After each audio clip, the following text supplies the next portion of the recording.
The dance is performed on the village square and in front of the village elders. On one side, young girls learning the initiation rituals. On the other side, the boys. Before the mask of the sacred wood is revealed, young men demonstrate the power they have acquired during their initiation through their dancing.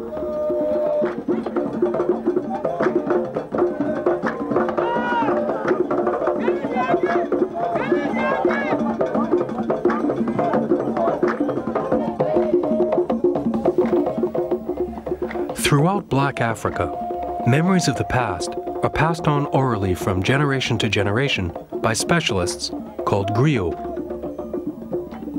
They've been trained since childhood to exactly repeat the facts and the genealogy of the group to which they belong.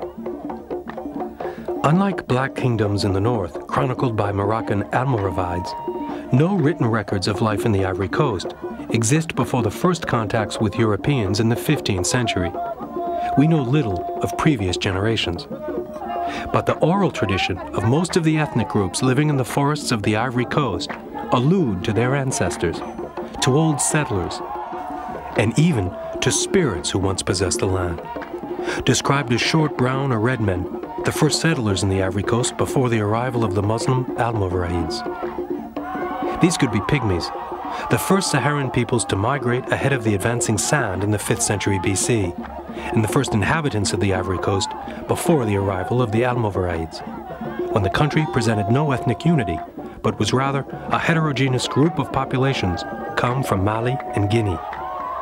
The different migrating tribes, the Senufos, Diala, Abron, and even the Mondes, shared and fought over the territory. Tribal rivalry played directly into the hands of 18th century European slave traders. Rival tribes often sold their enemies to the white man. It is estimated that 10,000 men a year were wrenched from the African continent, and this for 150 years.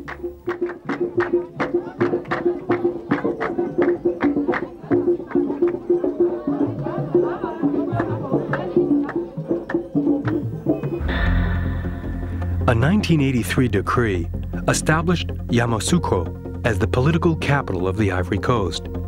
It was, until then, only the native village of President Houphouët-Boigny. His personal excessiveness and illusions of grandeur changed this lost jungle village into a surprising city. The city owes its exceptional wealth and luxurious fittings to President Houphouët-Boigny.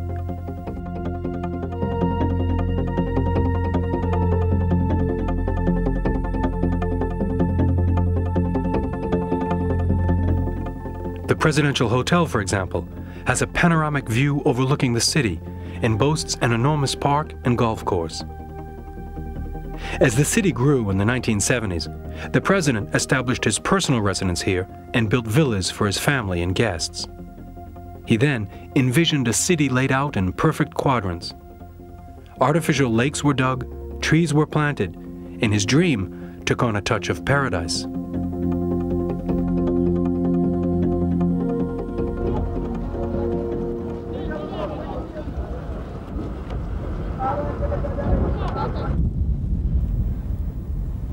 A sobering sense of disproportion pervades the broad avenues bordered with street lamps where very few vehicles circulate.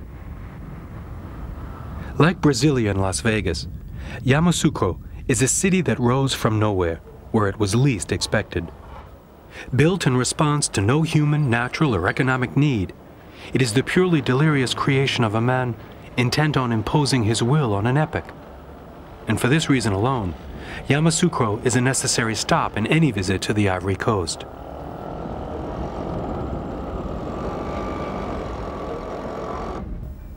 The most usual and unexpected construction in the city is the Notre Dame de la Paix, or Our Lady of Peace Basilica.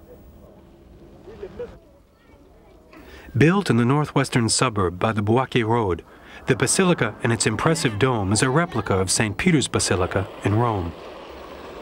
Installed in a magnificent 130-acre park, the basilica is supported by sunken piles. Essentially, 156 wells, each 65 to 100 feet deep, were built to support the building. The central part of the building, weighs